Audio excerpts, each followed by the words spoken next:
Let's talk about hair because, like everything on our body, it's not just a part of our body, right? Like the bottom of our feet is not just the bottom of our feet. The reason why we sweat is not just what we were taught in school, which was to keep us cool through evaporation. That sounds good and logical, but there's other reasons, right? Like sweat is filled with salt and minerals, which are highly conductive. And we actually look at things like the bottom of our feet, where the most sweat glands are. I believe it's like 250,000 sweat glands per square inch in the bottom of our feet, which is the most sweat glands anywhere on our skin. And if sweat was for evaporation, why would there be so much sweat on the bottom of our feet where it cannot evaporate? It's because it's not just for evaporation, it's also for connection. And so, do you guys realize that the science of earthing in the mainstream, like Western civilized world, is only about 20 years old? It was rediscovered by Clint Ober in 1998. I believe that's when he released, maybe wrote a book, and it really wasn't being actually accepted until 2010 to 15. And even now, people still don't know what earthing is and how it's good for you. But the point I'm making is that our body parts are technology. It's not just a thing. It's not just a body part. It's most certainly not just what they teach us in school, because the point of school is not to educate us, not to empower us. The point of school is to develop employees for corporations and soldiers for war, and also prisoners to produce and manufacture the things that society needs to do. That's the purpose of the programming of school. So, how does this all relate to hair? Well, hair is something that we have and is looked at as an aesthetic part of ourself, right? So right there, we know that hair must mean something beyond just like it's the way that we look. If there's an attraction to hair, meaning do we like to look at people with good hair, it means that hair must be serving a function if there's this drive within us to be associated or to mate with people who have good hair. And what does good hair mean? I mean, that's all up to what you're specifically attracted to. A lot of times, attraction comes down to people who are genetically different than us. We are most attracted to those who are genetically different than us because that's going to give us the best genetic makeup for the offspring if we mated with said human. Now, hair is not only for looking at, even though it can be for looking at, but let's talk about what hair is. And guys, if you have a definition of what hair is, definitely leave it in the comments. Do you think we should cut our hair when it gets split ends?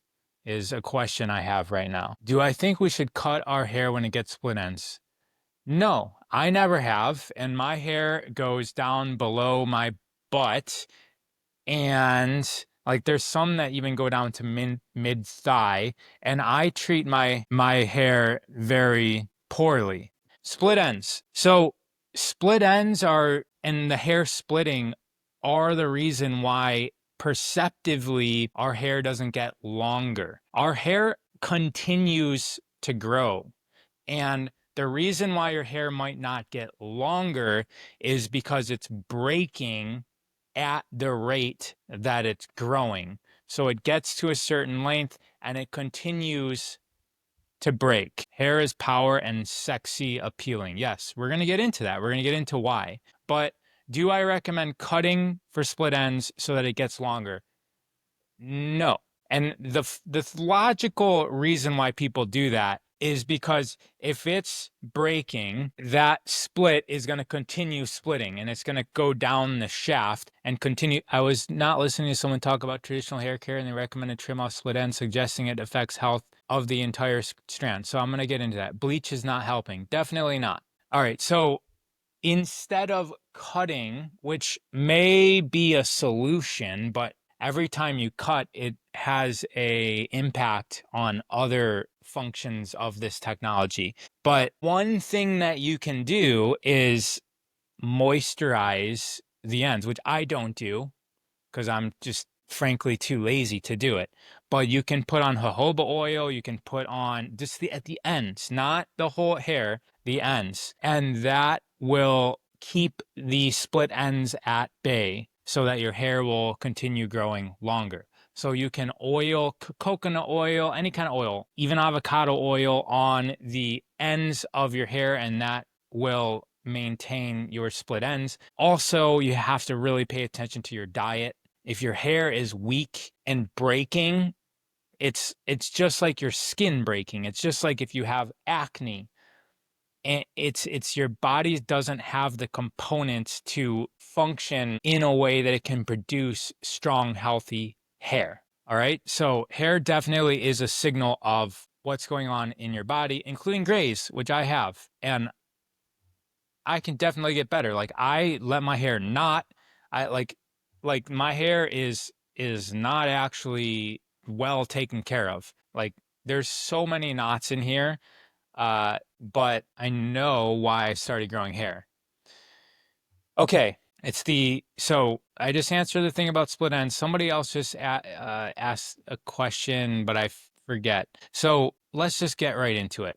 All right. So historically and culturally, there's always been significances in the hair. So if you even look at philosophies or religions, like in the Bible, there's the story of Samson, where all the power was in his hair. There's stories in the Vedas. There's stories in Sikhism. There's significance in Rastafari about the hair. And there's also the indigenous Americans who also never cut their hair, didn't like people touching their hair. They would throw down if somebody touched their hair. Actually, they still do.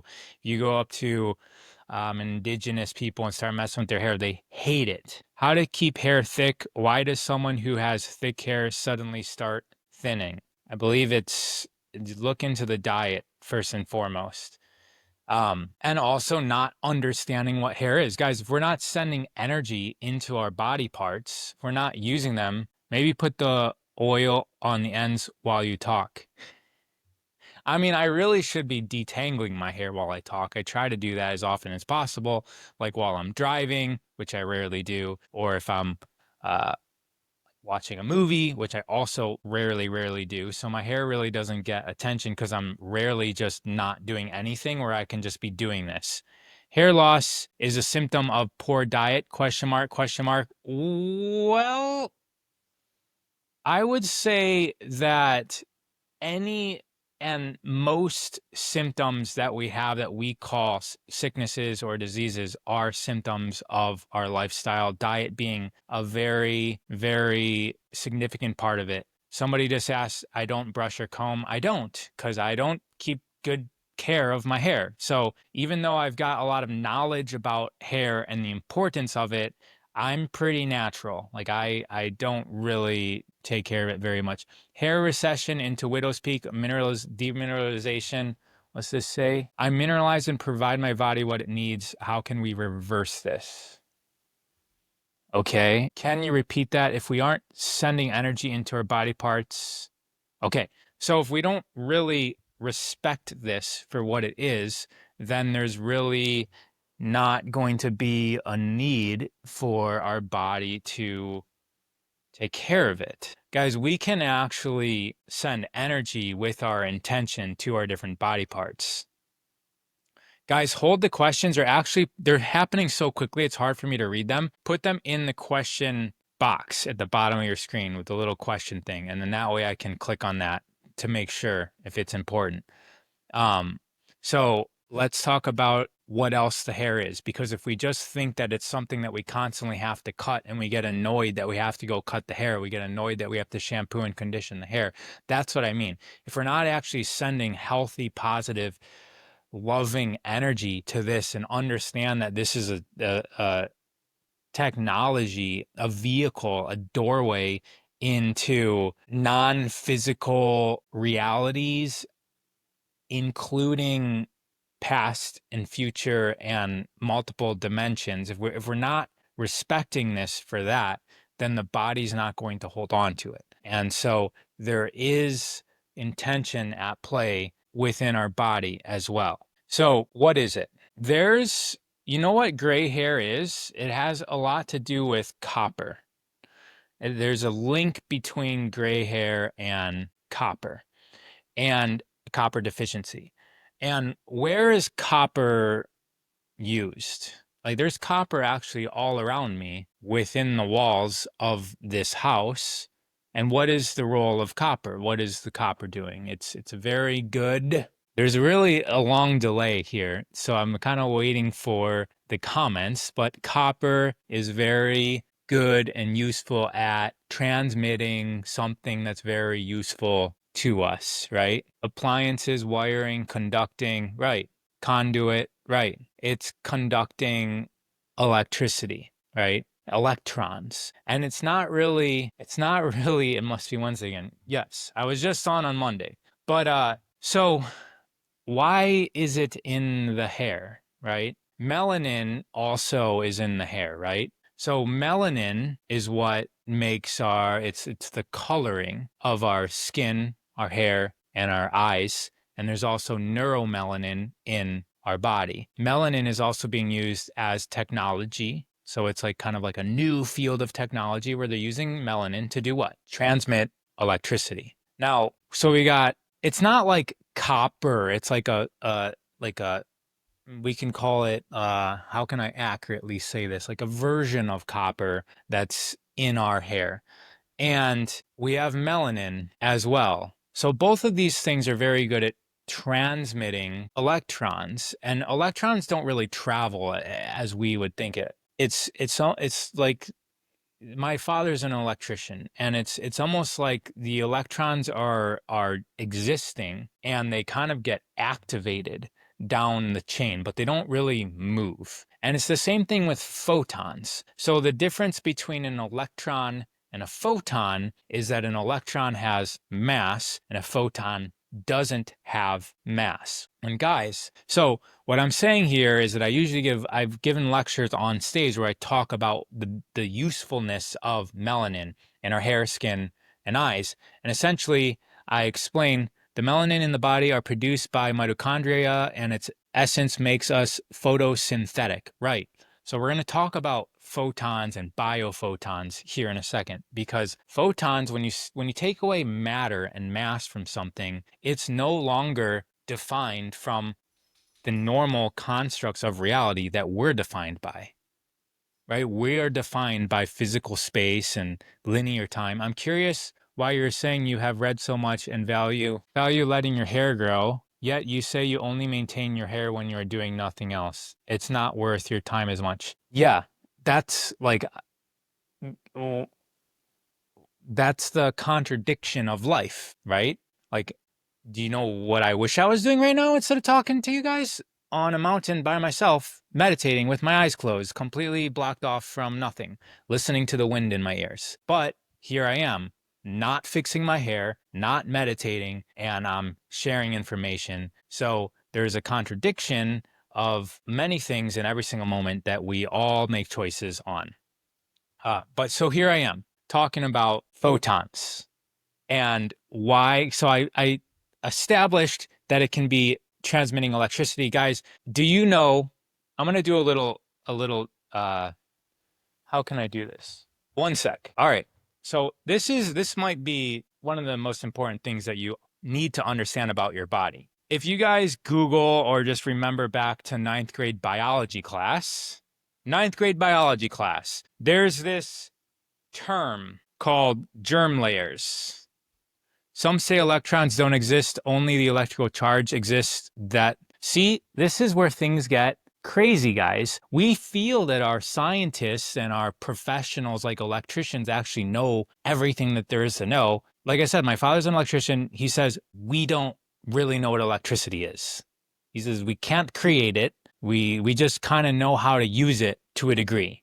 Some say electrons don't exist, only the electrical charge exists. The supposed electron is merely the change/wave when observed frozen in time. So time is going to be where I'm going to, guys, because when we switch from electricity to photons, we no longer are in the material world. And that's when things get interesting, because now we can expand ourselves beyond time and space through melanin. All right. But first, let me establish, if anybody's seen this, raise your hand.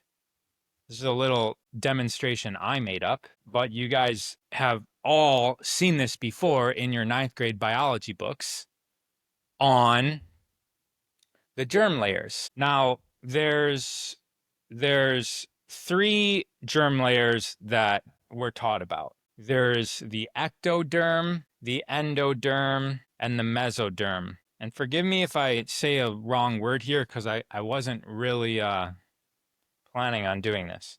So we have the ectoderm we'll put as, and they're layers at first. So sperm enters the egg, and then you have what's called the zygote. And then the zygote is the single cell that's going to eventually become you. And then it splits, and then now you're 2 cells. And then it splits again, you're 4 cells, 8 cells, 16, 32, 64, 128, blah, blah, blah, blah, blah. You're eventually just like this package of cells that will eventually become the entirety of you. Well, you're not just one type of cell, right?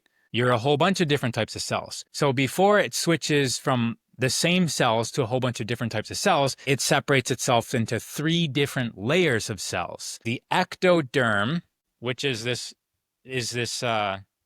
white layer.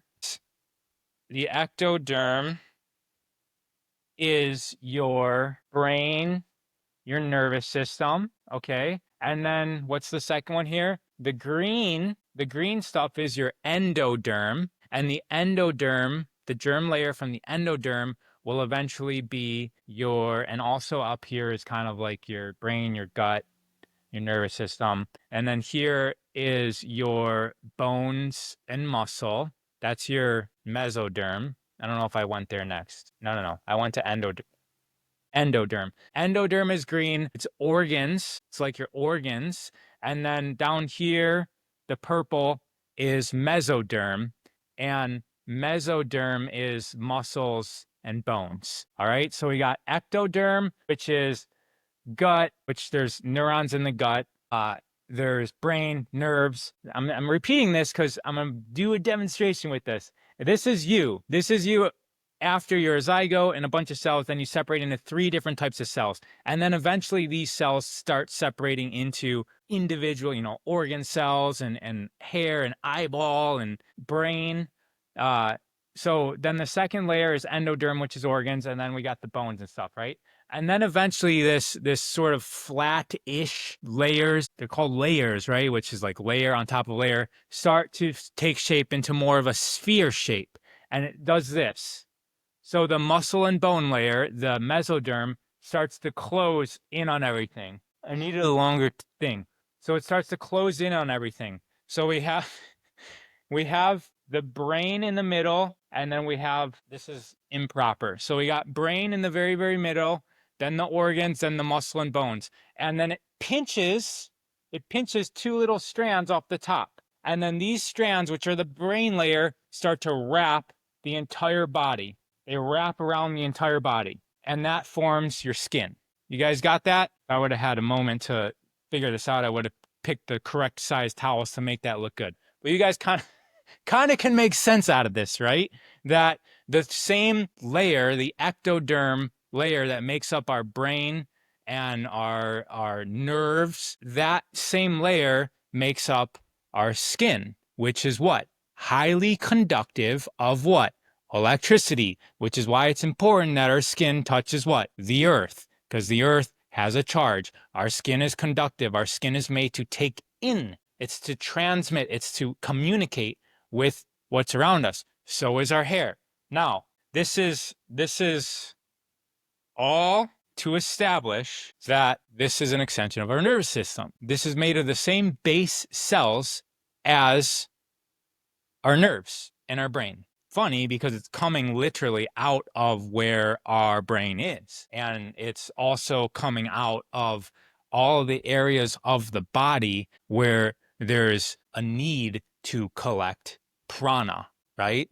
This is like third eye area. Our eyes are bringing in light, collecting light through melanin and bringing it in through the hypothalamus, pituitary pineal gland, which is making all the decisions in the body about the hormones, about what nervous system we're functioning on, about things like sleeping, are we awake, things like are we horny, all of that's happening based on the light cycle. And here is our aerials.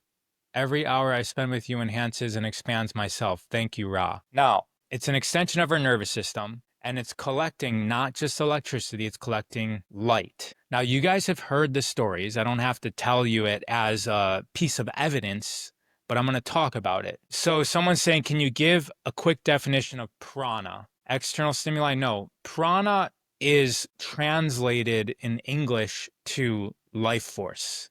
It's life force. It's the essence of life. It can also be said to be chi is kind of the same word. And if you got, like in Street Fighter, where like Ryu and Ken, they're like, they're doing this, they're throwing this ball of energy. That's because they've highly developed life force and chi, and then they can direct that as like a direct energy weapon. The one known as Jesus developed ki, which is the same life force, and used Mary Magdalene. Like Mary Magdalene in the Bible is a student of the sex magic of Isis.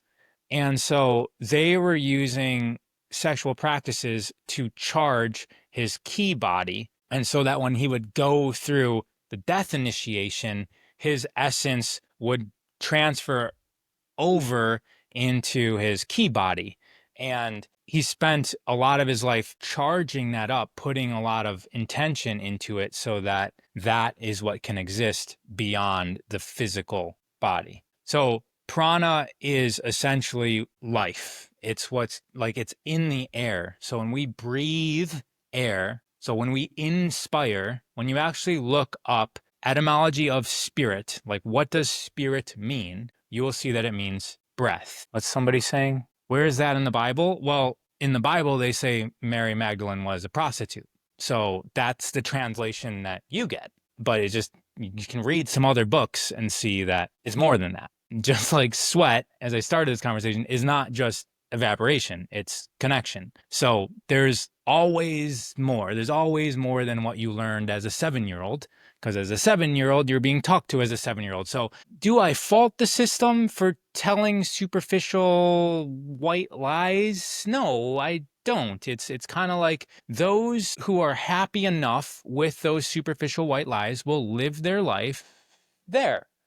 And some of us will do what it takes to bust out of that paradigm and that matrix and put together a new matrix. We're still in a matrix though, and make sense in other ways.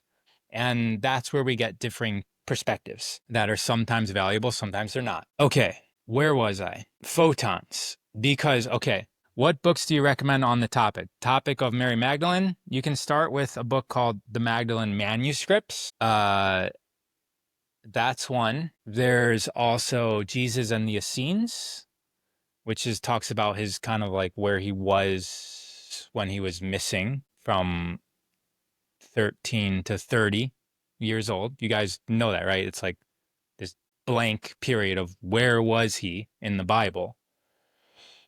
Because it was taken out, but it's still documented. There's other pieces of information. And then there's also like complete books that were taken. So the Dead Sea Scrolls there's actually an exhibit in the valley right now, which I've been meaning to go to, that I have to go to. I will go to it. I actually should go to it today. I'm gonna see if I can go to the Dead Sea Scrolls today. And there's also like the Book of Enoch was like a complete book taken out of the Bible that talks about crazy stuff. Anyways, back to hair. Photons. All right. So we know all right. Where I was going next was natives. Most of you guys have heard the story of they were using indigenous Americans, Native Americans, we'll call them for the sake of simplicity, as trackers in the war. And they wanted them to comply and do everything that the army and the military does. So they shaved their head. And when they shaved their head, they lost their powers, right? So there's that story. That's easy to Google and look up. Now, why? Like, what does the hair give them? So that story is usually quoted as the significance of hair, and that hair gives us spiritual powers. And I obviously have been pondering and contemplating this for nearly a decade. And I haven't cut my hair since 2016, so it's 2025 now, so nearly a decade. But even before I stopped cutting my hair, there was me looking into it. I looked into it for many years, and it's not just that Native American story. There's also, from a yogic standpoint, from the East, there's the soft spots in the baby's skull, right? They eventually end up closing, but there's still a portal there. And they're called fontanelles. So there's the anterior fontanelle, which is up here in the middle of your skull, and there's the posterior fontanelle, which is back here. When you actually start looking at ancient cultures, you can start seeing that there's a predisposition, or that there's a tendency for a lot of these ancient cultures, and even just happening in our culture, where men seem to coil their hair above the anterior fontanelle, and women coil their hair. So men here, women here, because the crown chakra is still transmitting energy through those soft spots. Who in the comments, there's so many comments right now going by that I can't read them. This is interesting. First time I shaved my head, it was a very profound experience. The first time I showered and water hit my head, wow, I felt like did it say new me? I felt like me more than ever. Yes, there's also significance of cutting your hair, right? We detach from things like, why do people cut their hair?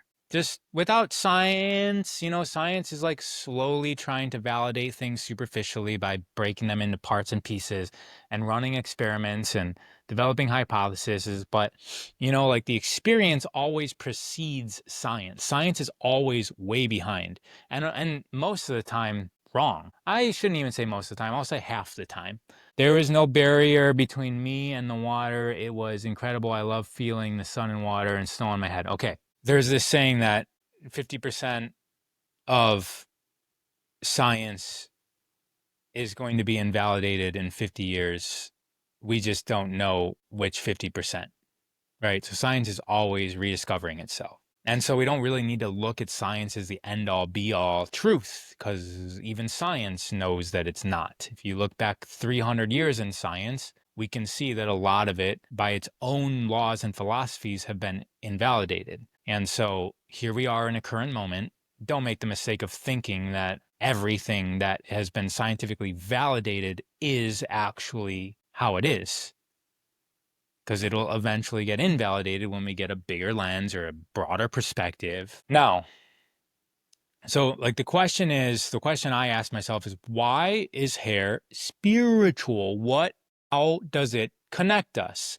And I feel that there's my focus, and where I feel would be most interesting to look would be in the fact that photons are involved, that this is actually moving photons in and out of your body, guys, in and out of your body. So here, I'm going to go on a little tangent because it's going to help us out, because I just said in and out of. So first of all, our pupils very high concentration of melanin, darkest spots on our body. What is blackness?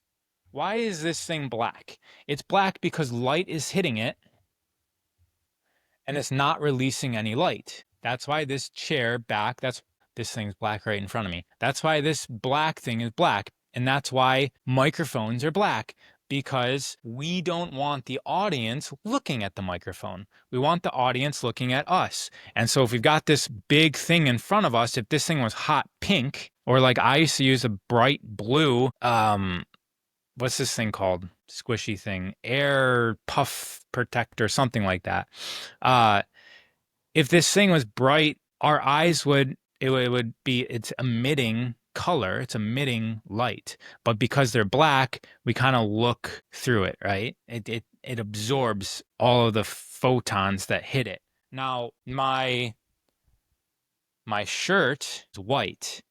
This isn't collecting anything. The white light from these studio lights that I have on in front of me is hitting my shirt, and this shirt isn't holding on to any of it, and it's reflecting it out. That's why football players put the black stuff underneath their eyes. Why are they doing that? Because they want the sun out of their eyes, guys. Black stuff here makes the sun rays go here as opposed to here. It's not woo-woo, guys. Like, in our experience, we're seeing this. When we want to look more attractive, what color do we put on? When we want to look thinner, what color do we put on? We put on black. That's why, like, it makes us look mysterious.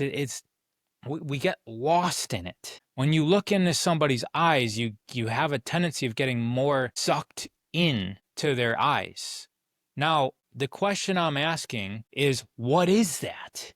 What part of us is getting sucked in to the blackness? You guys have all, again, this is beyond mainstream science. You guys have all had the experience of looking into an empty room or walking into a busy, crowded restaurant and looking at somebody. And the moment you look at them, what do? They look up right at you. Like, they go from eating, talking to their friends, to boom, locking eye contact onto what? Onto your signal that you were just sending them. Your life force, your essence is being projected out. And this goes beyond, I'm proposing that this goes beyond physicality. That, yes, there are machines, but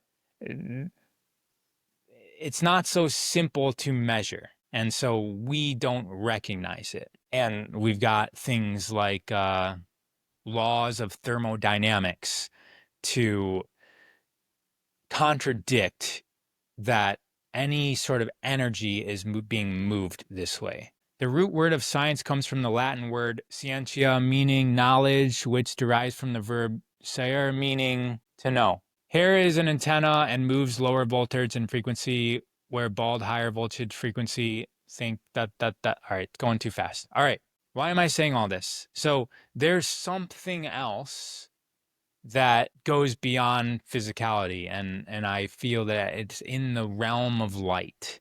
And so we can think about our bodies, humans. Hue is a reference to color and light, and color is light, right? Anything that we know of as color that's a spectrum of light, and it's less than 1% of the spectrum of light, which is why it's so important to go outside, which is a whole other tangent, to make sure that we are collecting the full spectrum of light and not the broken spectrum of light of the indoor lights that are optimized for the less than 1% of the spectrum. Indoor lights are optimized for seeing. What do we see? We see colors. And we don't see infrared, right? We don't see ultraviolet. We don't see gamma rays. All of that is information. Our body is absorbing it. That's why when you go out into the sun, it's healing.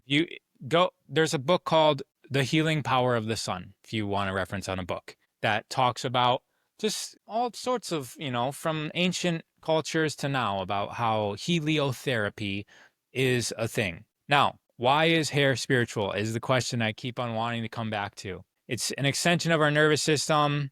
I already displayed that. Now, somebody was talking about cutting their hair and feeling free. Free from what? Said physical, boundaries, but a lot of people cut their hair because of this thing called the past, right? They want to disconnect and refresh themselves into the present moment without holding on to the recording. This is recording the past. This is recording just like the planets do. There's like we're all moving through space, experiencing moments that are being encoded into the universe, the one song.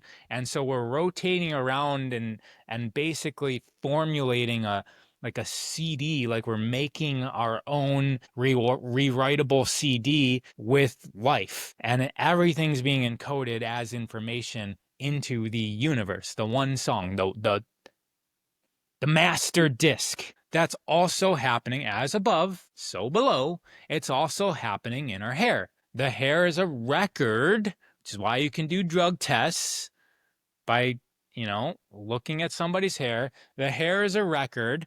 Think about like taking an ice core from Antarctica and pulling it up and seeing the record of the atmosphere within the ice. It's the same thing. This is a record of us stored in our hair. When we cut it off, we detach from that record.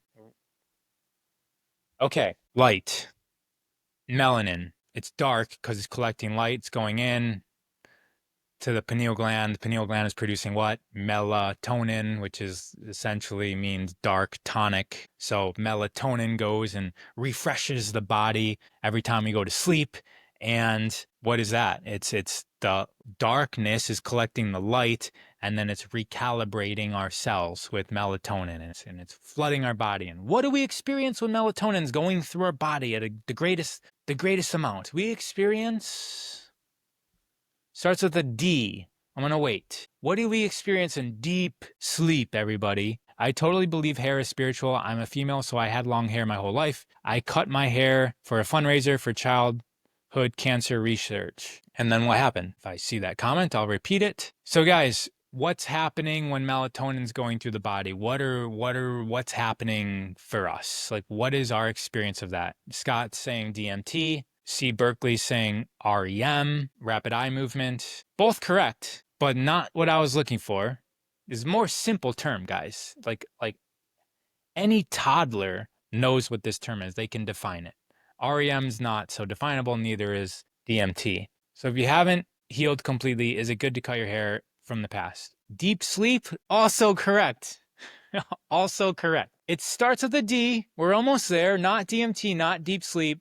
Not REM. There we go. Ayurveda playbook says dream. We dream. What is a dream? A dream is like a movie theater of our mind produced from what? Light. Colors. Light. Melanin. Dark. Mela, the etymology of mela is dark or black. Collects light. It's the holder of light. Goes in through our hypothalamus, our pituitary, our pineal gland, which then produces melatonin, dark tonic, light tonic, which then goes through our body. It's a carrier of light, and we experience that dream. We can, guys, I noticed very early on when I started meditating that when I started getting visuals, the same thing would happen. I'm not doing this. This is not me controlling this. It was actually very distracting when I started first meditating, because when I first started meditating, it had to do with colors. I would get my vibration down to the frequency of the planet by meditating on red, orange, yellow,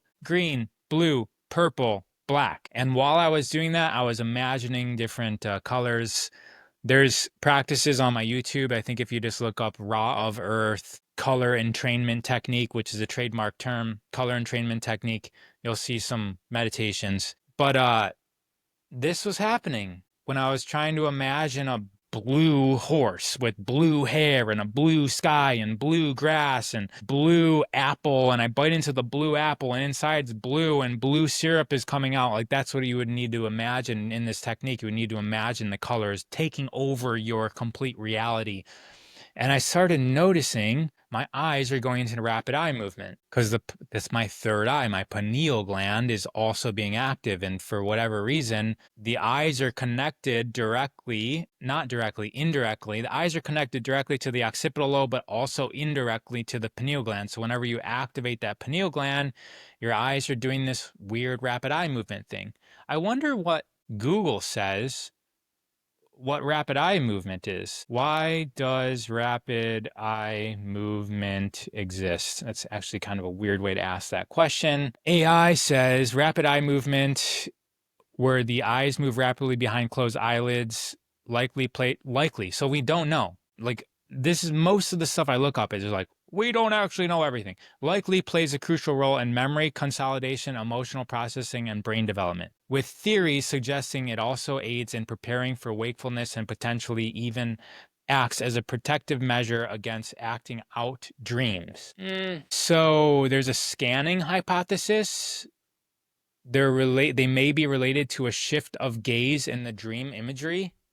I don't know if that's true because even when I'm imagining right now a red sky with red clouds. Like, I mean, I am looking up and my eyes are doing this weird thing. I'm gonna look down at the ground and see red grass, and I grab a red shovel and I start to dig into. It's almost like the more I imagine, the more squished my eyes would get, and that's oh yeah. And I remember it does go into my whole face starts to get this exaggerated movement. Guys, I've actually that was 19 years old, so like 23 years ago. I would be doing that. I've been able to I forgot about it's my whole face, not just my eyes, like when I start really getting deep into it. So I don't really think it has to do so much with scanning. Defense immobilization, REM sleep might be an evolutionary adaptations of a defense mechanism such as tonic immobility reflex, where an animal freezes in place when threatened. Oxygen supply to the cornea. Some theories suggest that REM movements help to keep the cornea lubricated and supplied with oxygen. I think that could be definitely a side benefit. Now, someone's bringing up silica. Yeah, which is used in silicone chips. Memory. Silica also is used in medical procedures for holding important substances like hydrogen. So silica's in the ground. It's all throughout our body as well. I'm enjoying this talk. Let me just try and get back on track here because there's so many ways to go. Okay, light. Oh, let me just finish off this tangent about this this weirdness that's happening when my pineal gland is active. I've been able to open up that channel into my whole body. So that same feeling that I'm getting here, it doesn't really feel like me controlling my body. So then I started asking, well, what happens if I open up and I release control of, like, let's say my hands? And you guys can see that I can completely be not focusing on what my hands are doing, and my hands start moving and reorienting themselves in ways that, like, most of the time, it's like ways that I've never ever done before. And it feels like my body's trying to figure out itself. It's like it's waking up to something. And so I can do this in my entire body. So I can come up my right arm here and just like let it. I've done a whole live on this too. I can just let my arm go. And anyways, that's opening up a whole can of worms, and me explaining what that is without sounding like a lunatic, it takes more than a few minutes. So we're still on hair. Silica memories, that was a good comment, whoever commented that. Someone said, dude, I twitch too. Does my heart rate change? I never paid attention to that. But I feel that if I let myself draw something, which I haven't done yet, that maybe it would work. I've definitely let my fingers type things and been able to channel some significant mind-bending and life-changing things. And I've only done like 3 pages so far, but light got explained to me, love got explained to me, soul. No, love didn't get explained to me. the soul. Oh, light was the might of love. So love was a part of light. And then soul was soft oil. Anyways, I'm rambling. Let me just finish this off. The hair is collecting light, it's collecting electricity. The significance of light would be that photons are not bound by the laws of physical reality because a photon does not have mass. It is not materialized here, which means that it is our connection to past and present and future realities, physicalities, manifested realities, or maybe even, no, let me back up, unmanifested realities that have the potential to be manifested. We can connect to those through our hair. Think about the infinite possibilities of the universe as potential. It's not necessarily that there's a me out there that's 1 year older and doing something completely different, like in physical form. It doesn't necessarily have to be physical form. We are manifesting physicality in a moment-to-moment basis and bringing it into attunement with our physical spacesuit that we call a body and a life and me. We're attuning that and we're experiencing physical reality in the present moment. Every single moment that you've ever experienced has happened and is happening now. So when you were being born, that's happening now. It's just you're in a different version, different potential probable reality where that has been manifested into physicality and is likely not still physical, but it's still there, maybe encoded. I don't have all the answers into, it's in the ether. Our connection to that is not just in the outside of our body, right? You can still have your head shaved and you still have components of the technology. You have a pineal gland, you have things that can collect light, you have eyeballs that can connect light, you have skin and melanin. It's still able to transmit. Some of us may be more predisposed to connect through hair. And when we open up to that, we can start to utilize it. It's very unlikely that we're going to be able to experience something that we don't believe in. I mean, it happens, right? You read them in books where people just all of a sudden have a dream and then all of a sudden they're talking to God or what they call God. And they didn't necessarily intend on that. Or maybe they had an accident and they went and they died and they went over the other side and then they came back and they're completely changed because they didn't necessarily intend on it in their small self body, but maybe there's a grander plan that they're a part of. So I'm not saying that when you cut your hair, you don't have access. I'm saying that this is naturally on us because it's going to naturally flow the information from outside of this physical reality and within this physical reality into the body. I mean, think about it. What are we taught hair is? We're taught that it's a sensory organ, that it's feeling, that it's using the feeling sense, right? It's not that far a reach to realize that it's not just feeling if I'm getting close to rubbing onto something. It's not just that. It's also connecting with and grabbing onto and transmitting subtle energies. Think about it, guys. Where is there a lot of hair on our body besides your head?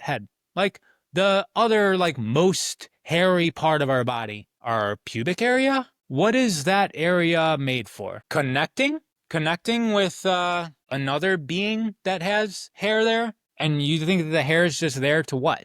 Just to feel if something's close? Or is it there to, wires?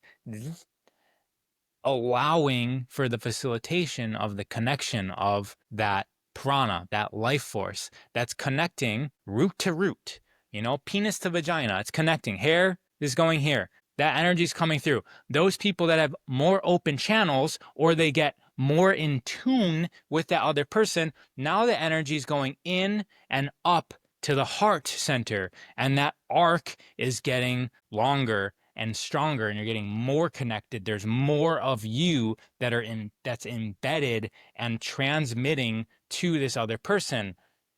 And if you look into practices of sex, whether it's the sex magic vices, Egyptian sex magic, Tantra, Taoism, it's all about working with this energy. And some of it's conserving this energy, right? We're not going to be that's what like there's like even the yoga practice of uh brahmacharya. Is that what is how I forget the like of abstaining. It's not just from sex, but it's abstaining from things that you are emptying yourself into, right? And so you can collect that in. There's a book that I don't think it's been translated yet. It's called the Book of Immortality. But there's another book that has been translated that's related to that book called The Secret of the Golden Flower, I believe.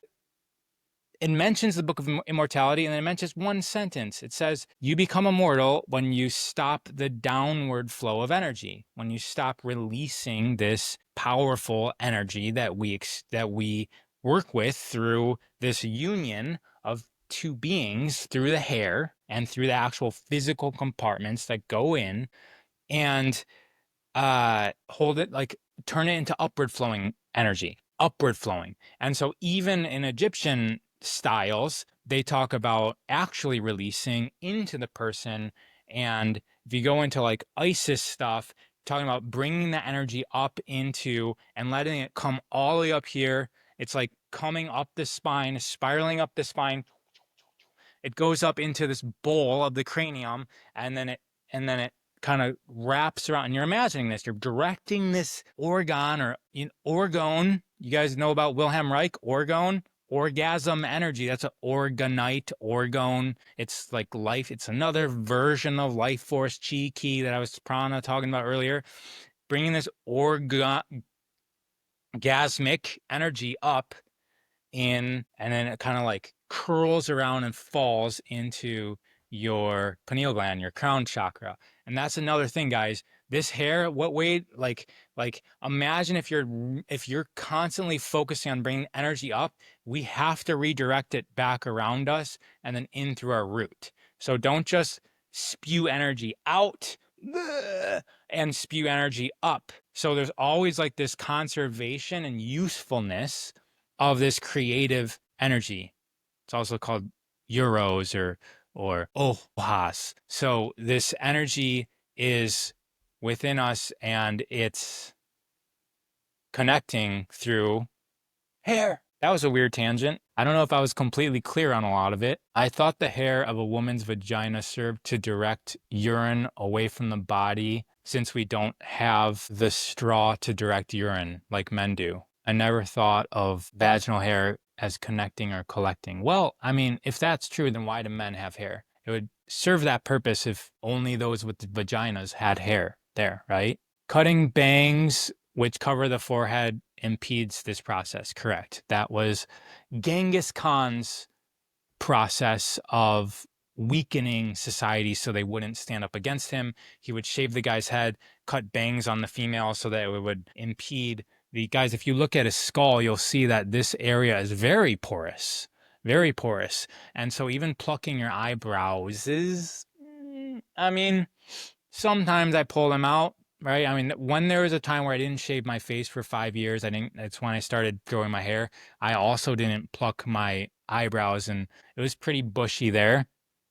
But I've got needs to perform in society in a way that people don't start thinking I'm homeless, which they were doing. I was getting offered minimum wage jobs everywhere where I was going. And I was like, okay, I can't actually, this isn't a representation of what I am talking about. Like people are having this visual representation of me. And that was because I wasn't cutting my face, plucking my eyebrows, and my nose hairs were growing down into my mustache. And I was just letting it all go. When Genghis Khan conquered China, he considered the Chinese to be very wise, intelligent people who would not allow themselves to be subjugated. He therefore required all women in the country to cut their hair and wear bangs because he knew this would serve to keep them timid and more easily controlled. Yes, thanks for validating that. All right. One of the things that I do that I need this face is I present, and I'm presenting in 3 hours about working with me in Imperium to help change the world by changing the food supply that people are doing. So I got to get ready for that. And if you guys want to join in on that, just go to my link in bio of raw_of_earth. Guys, really amazing. There's so much that we can talk about, every little part of ourself. And so bleaching your hair affects your dreams is what Jenny's saying. You tell us, how's your dreams? I can, like, you have bleach blonde hair, I'm presuming. So tell us, will you speak about women wearing hair extensions? I don't know. I never really thought about hair extensions, but hair extensions do kind of destroy your hair, don't they? It's like this weight, this is pulling it down. And what I know is that people that it's like fake nails. Like once you start doing this significantly, you have to just keep on doing it because your hair continues to get thinner and thinner because you're breaking it and you're weighing it down and you're pulling it out. And so you just need more and more hair extensions until you eventually get over yourself and quit wearing them. But then by then it's like kind of put your hair through the ringer. Thank you for not being on a mountaintop today, Ra. hmm I think that when you bleach your hair or dye your hair, wearing someone else's life history, that's a good way to think about it. If it's real hair extensions, which I would think is better than plastic. Same applies for eyelash extensions. Hmm. You're literally you're redirecting the light that comes into your eyes. The hair extensions, you're wearing somebody else's history on your head. Yeah, same thing with the wig or even like anything plastic, you guys, is pretty much blocking out this spectrum of light that has been undocumented, unvalidated. But even the plastic in our clothes, it's super important to wear organic as possible natural fibers,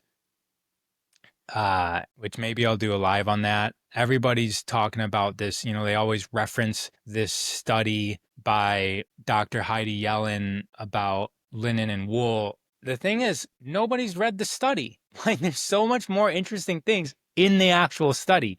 And you also question it because this is like a rabbi validating, who knows, if like maybe cherry picking, trying to find, like putting in one experiment together to validate what is historically been worn in their culture. And she does a good job of it.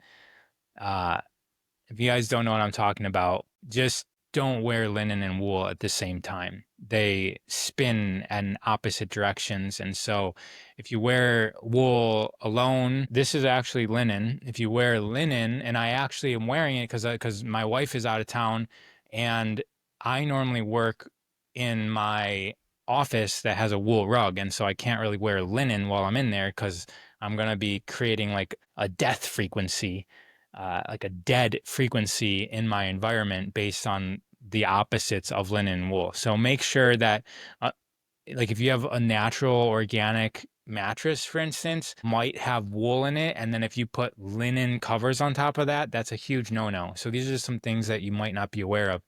If you've got wool carpets, make sure to not wear linen while you're in those rooms. If you have wool underwear, don't wear linen. If you have a wool sweater, make sure you don't have linen on at the same time.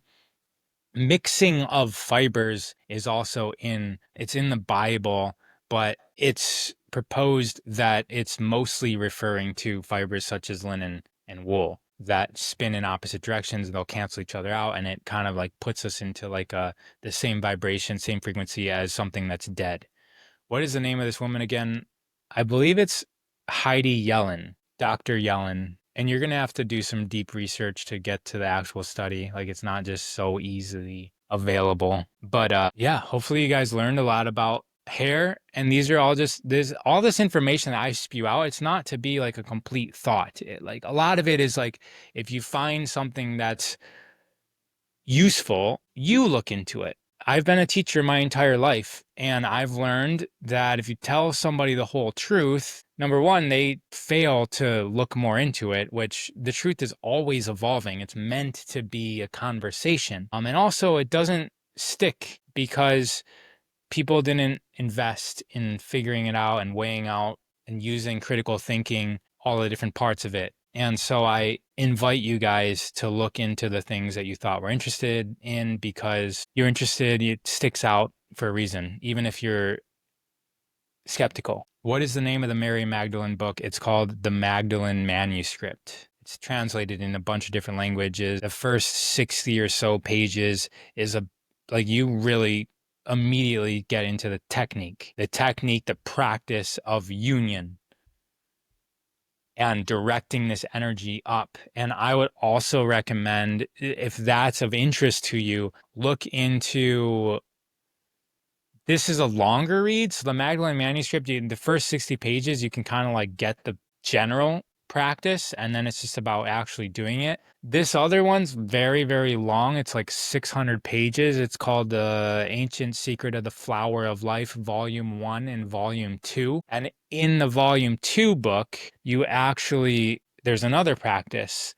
It only really makes sense when you read the full 600 pages, but I think that you would get like 60% use out of it if you just went and just read those 2 or 3 pages. I forget what chapter it is, but if you just Google, so you can get a lot of books for free online. Just put the name of the book and the word PDF after it, and you can get books for free.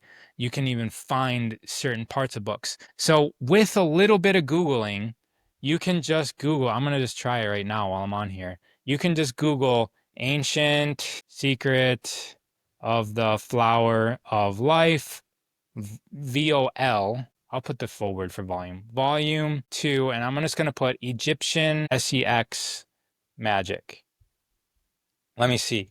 Just going to walk you guys through this. So the third one down that came up on my Google is called internetarchive.org. And so I know that this is where you can get, oh, I forgot to put the word PDF after this, but I know that this is usually where PDFs come. So this internetarchive.org details. And so now I have the full Ancient Secret of the Flower of Life Volume 2 book. And so it says it's 425 pages on here, which I don't think it is. Am I able to cache a search here? No. Do you guys want me to look for it? How quickly can I find this? Hold on, guys. Chapter 18 sounds familiar. No. It's about the planets. Hold on. I know where the books are upstairs. I can really just go run. Okay, I've got something. So figure 13. So I'm in chapter 13, I think. Figure 12. All right, guys. So once you come to this page, figure 12 is setting it up. Oh, instructions for the orgasm. All right. So I think we're in chapter 12 of the Ancient Secret of the Flower of Life book. And chapter 12 starts off by going over, let me make sure it's chapter 12. It starts off by going over what the chakras are. Yeah. So chapter 12 is called the Merkaba, the human light body. And then the actual instructions for the O word is on, it doesn't really have the actual page. If you guys have this book, I don't think it's correct, but on this exact website, if you follow my directions, you open up this Internet Archive website and you got to the Ancient Secret of the Flower of Life Volume 2, the actual page it is on here is 232, and you'll see instructions for the orgasm, but you can kind of go a little bit before it and read, and you'll see exactly how you can redirect the energy in that moment. How to see auras. All right. Hopefully that's helpful, y'all. And take care and good day, and utilize this information responsibly.